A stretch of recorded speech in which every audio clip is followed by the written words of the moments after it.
Halo teman-teman Kelontong Ruru, sesuai dengan salah satu yang banyak request dan juga Kelontong Ruru bisa mengakomodir untuk highlight Nepenthes spesies kali ini.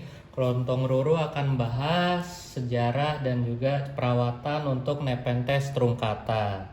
Kemudian nanti ke belakangnya juga akan, kalau kita membahas truncata ya, itu nggak lengkap kalau kita nggak membahas kontroversi dari Rob Cantley sama Nebularum. Jadi stay tune, nanti akan Kelontong Ruru ceritain secara lengkap. Nah, kenapa sih truncata ini salah satu yang paling banyak dicari? Bahkan di kalangan hobiis, baik dari yang newbie sampai udah expert, itu berlaku slogan harta tahta truncata. Jadi apapun yang melibatkan truncata, mau dari hybridnya sampai spesiesnya, itu pasti laku banget dicari. Jadi waktu Kelontong Ruru pun masih pemula juga kita nyari ini adalah truncata. Nah, pesonanya memang udah kelihatan jelas banget ya. Jadi truncata itu daunnya juga bagus dan sesuai namanya, trunket atau truncata. Jadi dia dapat namanya itu dari daunnya karena daunnya berbentuk hati seperti yang bisa kita lihat di sini ya. Kelihatan banget bentuk daunnya. Nah, kemudian juga selain bentuk daun yang indah sampai jadi namanya, kantongnya juga bisa jadi gede banget. Bahkan terkenal di kultivasi dan juga di sejarah, dia adalah satu-satunya Nepenthes yang pertama kali tercatat berhasil menangkap tikus dan dicerna.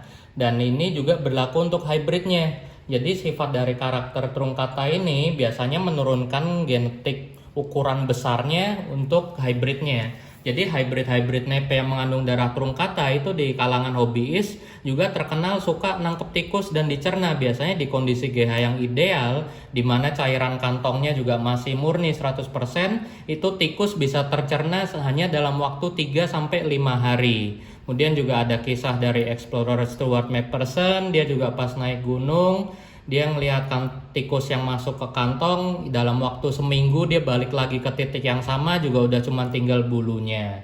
Nah, sampai sekarang juga perlu penelitian lebih lanjut ya. Kenapa sih si truncata ini bisa berevolusi sampai membentuk kantong yang sedemikian besar?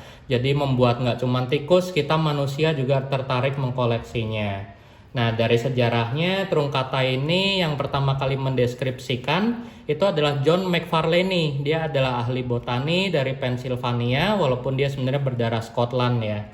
Dan dia saking excitednya dengan Nepenthes truncata ini, dia cuman bawa herbarium daun keringnya truncata aja dia udah nulis di situ. Saya yakin banget tanaman ini pada saat udah gede spektakulernya sama dengan Nepenthes raja.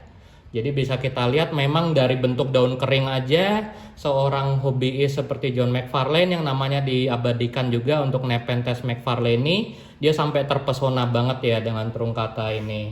Nah, itu sejarahnya. Sekarang kita bahas cara-cara pemeliharaannya gimana. Jadi kalau dari segi gambaran habitat, seperti yang kita tahu truncata ini endemik di Filipina. Kemudian juga dia hidup berdampingan kebanyakan dengan Nepenthes alata. Jadi kalau ada Nepenthes truncata atau alata atau sebaliknya alata truncata itu juga bisa ada yang memang hybrid alam. Nah, si truncata ini walaupun ukurannya besar, dia ditemukan di dua habitat, yaitu habitat terrestris di tanah, tapi ada juga yang kebanyakan tumbuh di pohon secara epifit. Nah, yang tumbuh epifit ini memang banyak nggak terobservasi karena rata-rata menurut para explorer yang udah pernah ke habitatnya, pohon yang ditumbuhi oleh truncata ini biasanya jauh lebih tinggi dibandingkan dengan pepohonan sekitarnya. Jadi kalau kita nggak jago dan emang nggak niat nyari Nepenthes truncata, itu kita butuh observasi ekstra ya. Kita mesti rajin ngeliatin pohon-pohon. Kemudian juga ada dokumenter Nat Geo atau Wild Animal Planet yang terkenal juga di situ dia ada dokumentasiin elang yang udah langka dan secara nggak sengaja dia nangkep video ada Nepenthes truncata atau Nebularum yang tumbuh pas di samping sarang burung elangnya. Dari situ kelihatan kalau teman-teman perhatiin apalagi hobiis burung, elang itu nggak pernah mau bikin sarang di ketinggian yang pendek. Ketinggiannya pasti tinggi banget dan di situ sampai muncul sebuah Nepenthes entah truncata entah Nebularum. Jadi di situ membuktikan kalau si truncata ini sebenarnya suka dengan cahaya yang kuat dan tapi diobservasi dia juga termasuk Nepenthes yang tahan dengan cahaya yang teduh. Jadi walaupun cahayanya teduh dia relatif masih tetap ngantong. Dan juga karena karakternya dia bisa menyimpan air di kantong yang besar dan juga di ukuran daunnya yang relatif sukulen, dia juga relatif nggak terlalu rewel dengan kelembapan. Jadi dia bisa ditumbuhkan, bisa dibikin ngantong di kondisi yang cahayanya kurang kuat dan juga nggak terlalu lembab. Tapi sekali lagi yang namanya Nepenthes dan juga di observasi alam dengan cahaya yang kuat dan juga dengan kelembapan yang lebih tinggi, ukuran kantongnya cenderung akan jauh lebih besar. Jadi yang perlu di note di sini adalah Truncata masih mau ngantong di kondisi yang relatif kurang lembab dan cahayanya juga teduh. Dan ini Kelontong Ruru buktikan sendiri.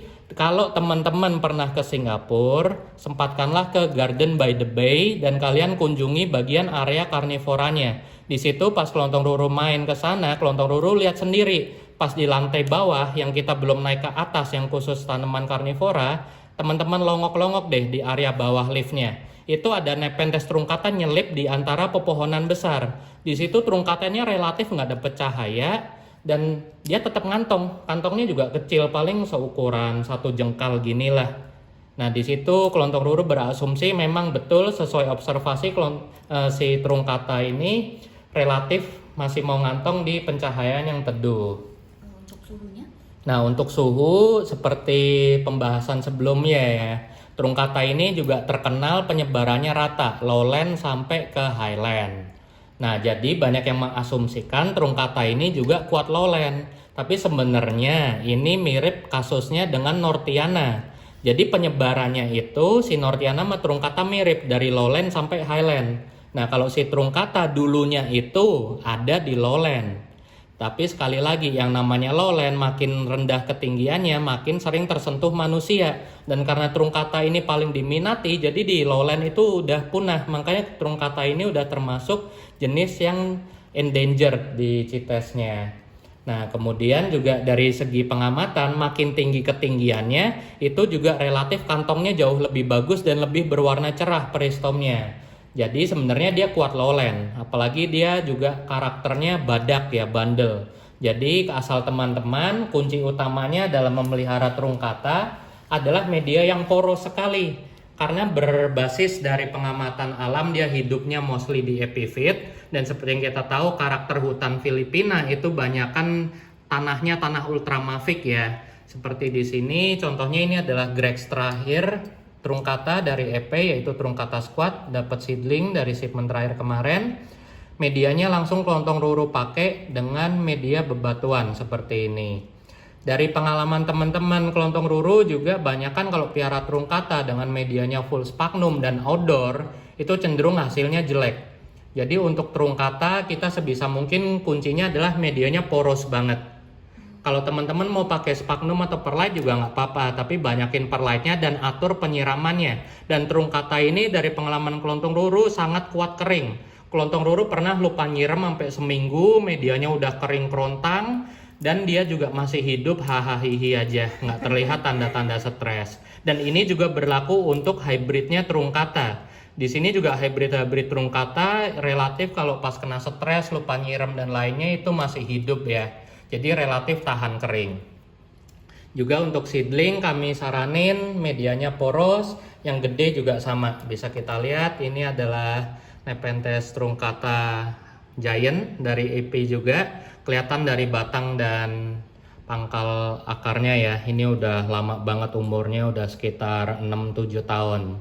Nah, di sini bisa kita lihat ini yang kantong-kantong dan daun lama. Ini adalah kantong dari hasil rawatan outdoornya Kelontong Ruru pas masih di GH Cakung. Dan bisa dilihat karakternya itu kantongnya relatif keras ya. Walaupun nggak sekeras Bicalcarata dan Veitchi, tapi dia cukup awet kantongnya.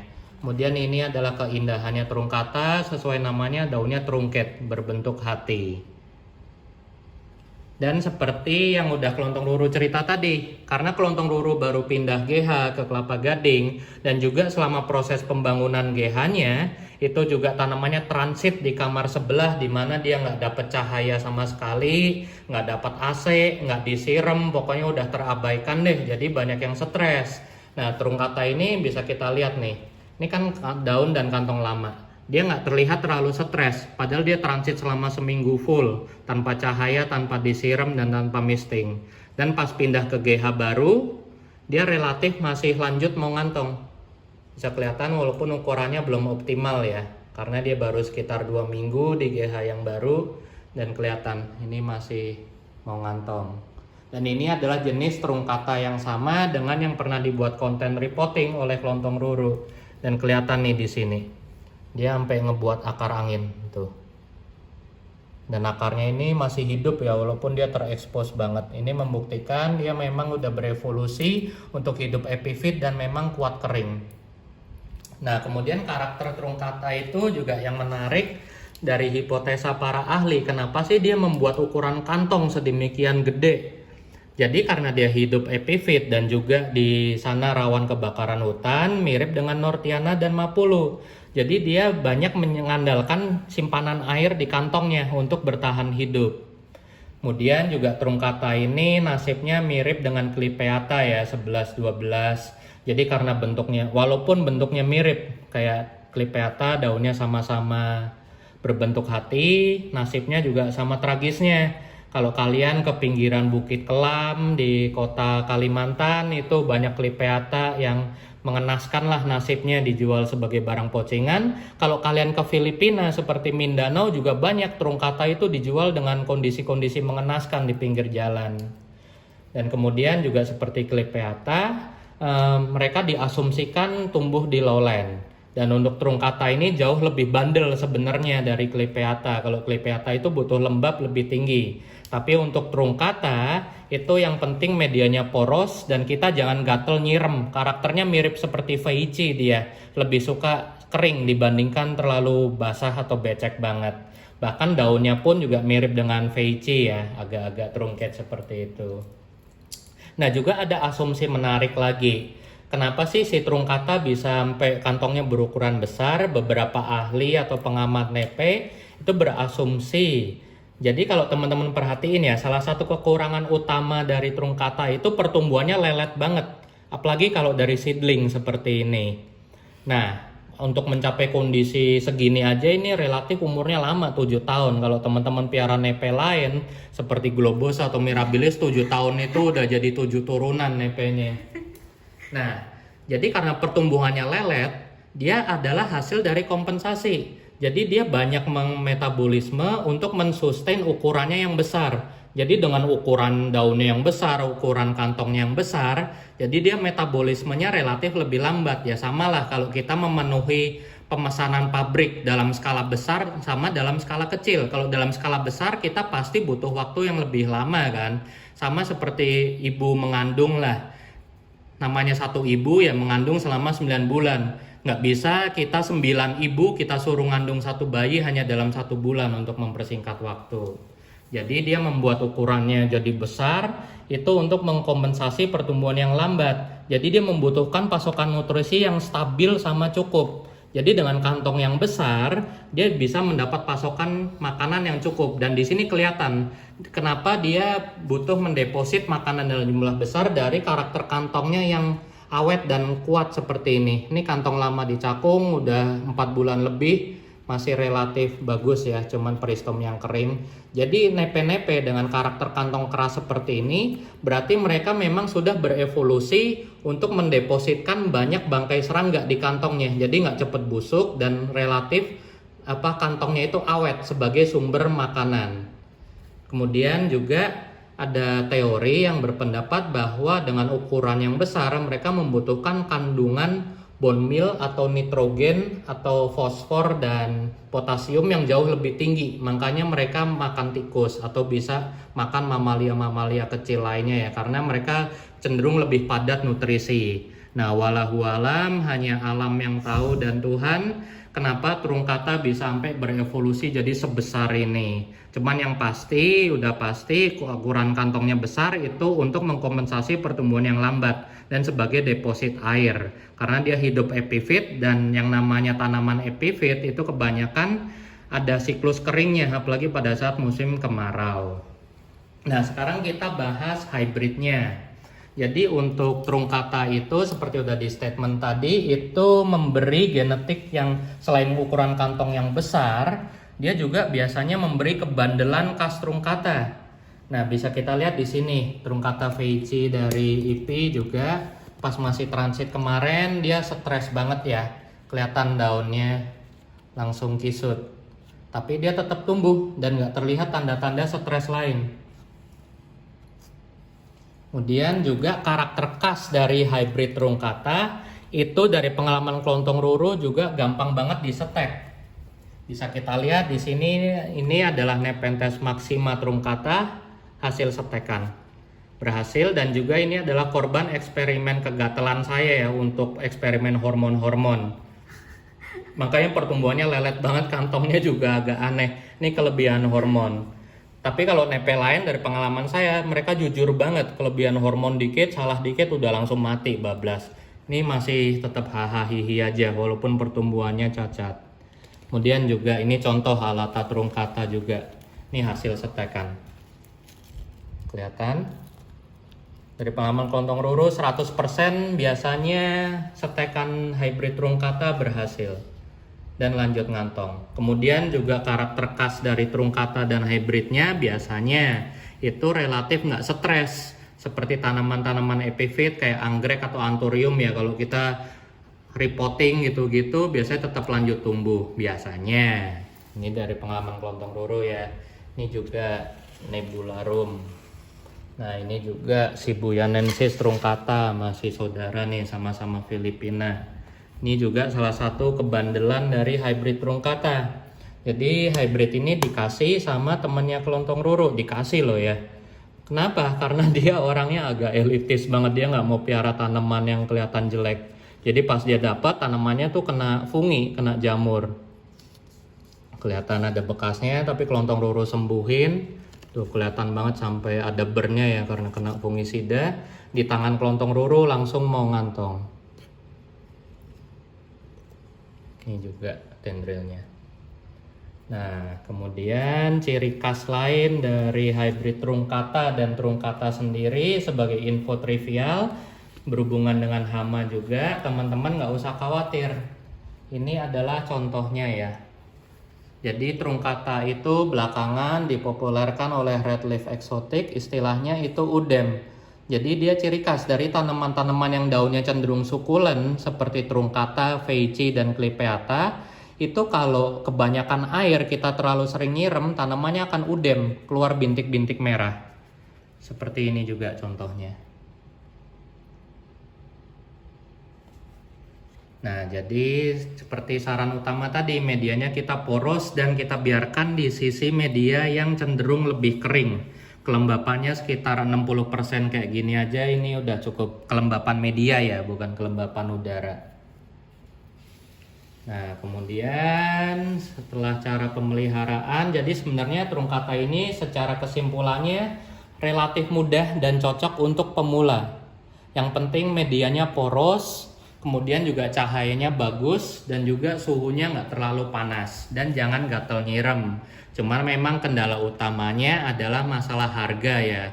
Dan masalah harga ini teman-teman juga bisa mengerti, bukannya dari para seller maunya jual mahal, tapi itu juga adalah kompensasi dari leletnya pertumbuhan truncata. Kebayangkan sebuah truncata yang dari ukuran segini sampai ukuran sebesar itu aja bisa mencapai 7 tahun sendiri.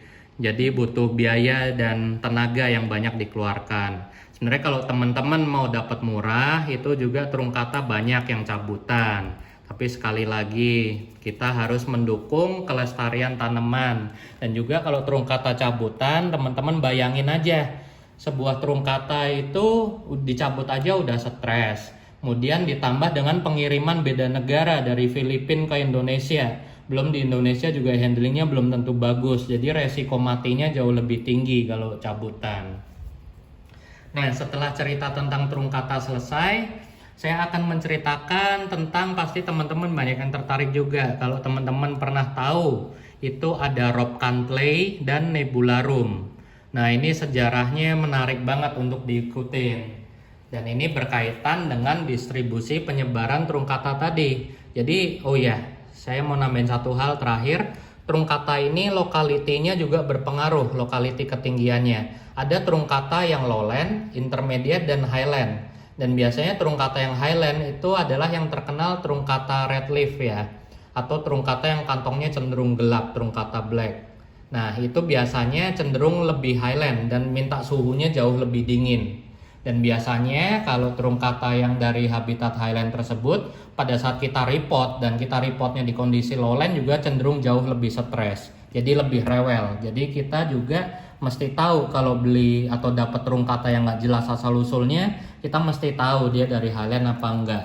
Tapi teman-teman jangan khawatir, biasanya kalau truncata udah mulai stres itu juga kelihatan daunnya akan ngecil dan nggak mau ngantong. Itu biasanya masalah air atau masalah suhu. Nah, kembali lagi ke Rob Cantley sama Nebularum. Jadi sejarahnya ini dulu si Borneo Exotic atau Robert Cantley, dia ke Filipina. Nah, dia sedang menyelamatkan habitat truncata yang sedang kena pembangunan. Jadi semua pohon di situ ditebang mau dijadiin resort, dibangun. Nah, dari pohon yang ditebang itu katanya dia nemuin sebuah indukan truncata yang warnanya black. Jadi pada saat itu dia terkesima banget si Robert Cantley, lihat, wah baru pertama kali ini lihat truncata warnanya segelap ini. Dan pada saat itu dia bilang dia mengambil bunganya. Jadi kondisinya pada saat itu tanaman si truncata black dalam tanda kutip ini itu adalah betina dan sedang berbunga dan bijinya udah siap panen. Nah, sama si Robert Cantley, biji dari truncata black ini dibawa pulang, kemudian disemailah sama dia. Beberapa juga dikasih ke koleganya seperti Shinya Yamada. Nah, si Rob Cantley sama Shinya Yamada ini itu kaget pas tumbuh truncatanya itu bener-bener black banget. Dan setelah si Robert Cantley nge-compare, truncata yang tumbuh itu bentuknya beda-beda. Nah, dari situ mulailah muncul istilah untuk menamakan Rob Cantley. Nah, Rob Cantley ini kontroversial banget ya. Terutama dia ditentang oleh Geoff Mansell. Nah, si Geoff Mansell ini selaku pemilik dari Exotica Plants, dia lebih setuju kalau Rob Cantley ini adalah hybrid dari truncata. Nah, pada saat itu lawan truncatanya di hybrid dengan apa juga belum terlalu kelihatan ya. Dan pada saat itu Nebularum itu relatif masih jarang dikultivasi. Nah, kenapa si Geoff Mansell bisa sampai sengotot itu membuktikan kalau si Rob Cantley ini adalah hybrid? Jadi seperti cerita saya tadi, setelah biji dari truncata black tersebut disemai, itu hasilnya sangat beragam. Dan biasanya keberagaman hasil semai ini di Nepenthes itu menunjukkan induknya nggak pure, melibatkan lebih dari 2 spesies. Jadi kalau hybrid premier atau primary itu hanya melibatkan 2 jenis orang tua aja. Tapi kalau udah sampai melibatkan di atas 2, seperti 3 atau 4 parentage atau di atas 4, itu hasilnya akan sangat beragam banget. Dan yang terkenal dari Nepenthes Rob Cantley, kultivarnya ada 2, yaitu Nepenthes King of Spades dan Nepenthes Queen of Hearts.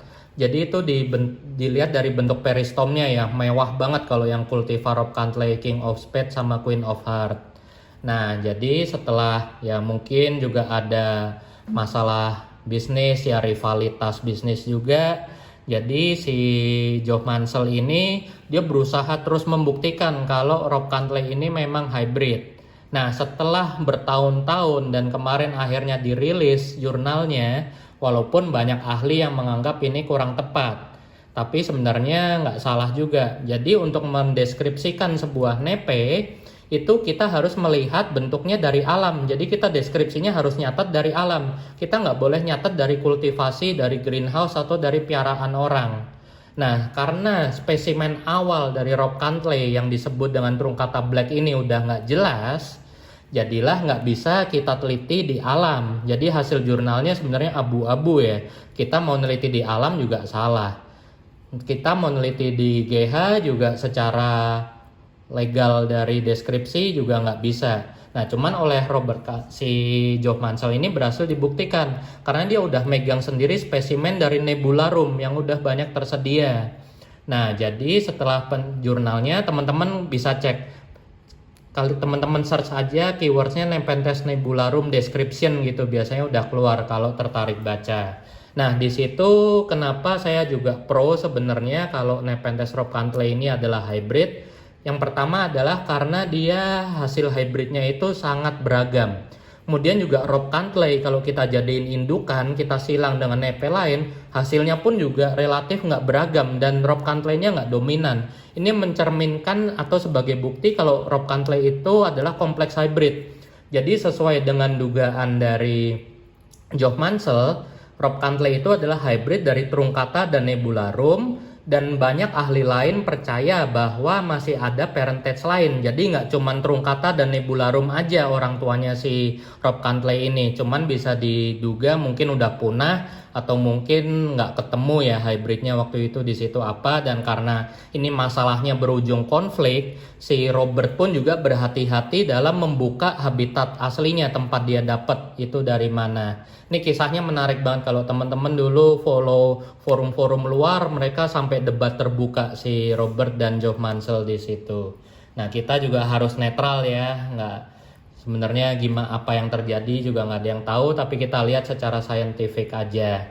Nah, kita ngebedainnya gimana? Jadi kalau Truncata saya kasih tahu ngebedainnya dengan Nebularum. Apalagi belakangan saya juga mantau online itu banyak seller-seller atau hunter poacher yang ngejual Truncata Black ya, dan dibilangnya Rob Cantley. Nah, kalau teman-teman nggak percaya dengan omongan mereka, apalagi menurut Robert si Truncata Black ini udah punah di habitat aslinya, kita bisa lihat nanti kalau nepenya udah gede. Nah, kita lihat di sini daunnya. Kalau Nepenthes truncata, dia ukurannya udah pasti besar. Tapi kan kita belum tentu punya waktu ya untuk memonitor. Jadi untuk Truncata dengan Nebularum, salah satu beda utamanya adalah di lekukan sini. Jadi pas dia udah mau jadi tendril, kalau Truncata ini cenderung lurus. Tapi kalau Nebularum, dia akan membentuk cakar seperti ini, melengkung. Kenapa? Karena Nebularum itu benar-benar epifit dan sesuai namanya hidup di kabut. Nebularum itu kan kabut artinya. Dan dia hidupnya itu banyak kan epifit. Jadi dia butuh bentuk cakar melengkung seperti ini untuk memeluk tangkai pohon. Dan kalau untuk Nebularum itu kelihatan banget lengkungannya. Kemudian juga untuk karakter lainnya yang khas sekali, itu bisa kita lihat di topi kantongnya. Kalau teman-teman lihat di sini, topi dari Nepenthes truncata itu ada 2 garis, kanan dan kiri. Untuk Nepenthes nebularum, menurut jurnal dari Geoff Mansell, itu hanya 1, seret di tengah sini. Dan ini juga kelihatan di hybridnya. Masih kelihatan ya, ada sedikit garis di kanan dan kirinya. Kemudian juga dari segi ukuran, Truncata itu pasti jauh lebih gede. Sedangkan untuk Nebularum itu biasanya ukurannya diminutif atau jauh lebih kecil. Dan juga dari tangkai bunganya itu juga bisa dilihat. Jadi kalau Truncata itu cenderung menumbuhkan tangkai bunga yang benar-benar tinggi menjulang. Tapi untuk Nebularum pada saat bunga dia cenderung lebih pendek. Nah, kita kasih lihat contoh sebentar ya. Ini sumbernya adalah jurnal deskripsi dari Geoff Mansell Exotica Plant sendiri. Teman-teman bisa cari. Ini seperti yang saya bilang. Untuk Nebularum dia bentuknya melengkung banget seperti ini, khas karena dia hidup epifit memeluk batang pohon. Kita bandingkan dengan Truncata ya. Nah, lihat. Truncata pas sudah jadi tendril langsung lurus. Tapi kalau Nebularum lengkungannya ketara banget ya. Pas sudah mau jadi tendril melengkung terus melengkung lagi untuk mengaitkan dirinya di pohon. Kemudian juga ini seperti yang tadi saya bilang, perbedaan paling utama untuk Nebularum garis di topinya cuma 1 di tengah. Dan juga ciri khas Nebularum adalah peristomnya mewah sekali dan warnanya dark. Teman-teman kalau tertarik baca silakan baca sendiri, ini adalah judul jurnalnya ya. Dan juga untuk Nebularum sendiri kami Kelontong Ruru sedang berusaha untuk mendapatkan spesimennya dari Geoff Mansell. Kami akan coba tanya ke dia ada nggak sih pure Nebularum yang mau dilepas. Jadi kita selanjutnya bisa review ya untuk Nebularum gimana. Dan juga sebagai contohnya Kalau lihat dari hybrid-hybridnya, seperti contoh di sini ada Nebularum platykaila. Kayaknya sih karakternya mirip dengan truncata, cuman dia lebih HL aja ya.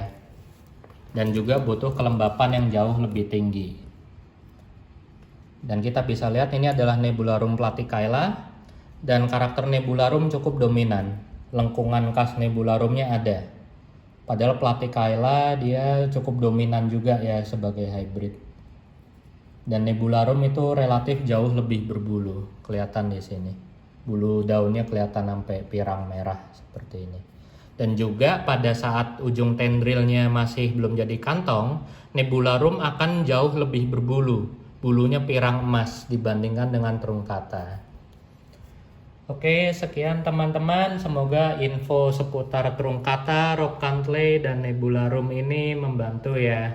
Teman-teman, kita jangan putus asa, tetap sabar kalau memang pengen truncata. Dan kita yang pasti usaha nggak akan mengkhianati hasil. Kalau memang mau truncata yang bagus, beli yang sudah rawatan. Jangan yang udah cabutan, kita nabung aja sebagai kompensasi. Kita udah beli mahal-mahal, walaupun kita beli murah juga, murahnya truncata cabutan berapa sih? Bisa 300 sampai 500 ribu, lumayan juga kan kalau mati. Dan juga jangan lupa kalau untuk truncata hybrid-hybridnya itu juga rata-rata dominan dan sangat mudah dipiara. Jadi kalau teman-teman belum bisa atau belum berani miara truncata, bisa cari hybrid-hybrid truncata seperti ini. Oke teman-teman, terima kasih. Semoga info kali ini berguna dan bermanfaat. Thank you.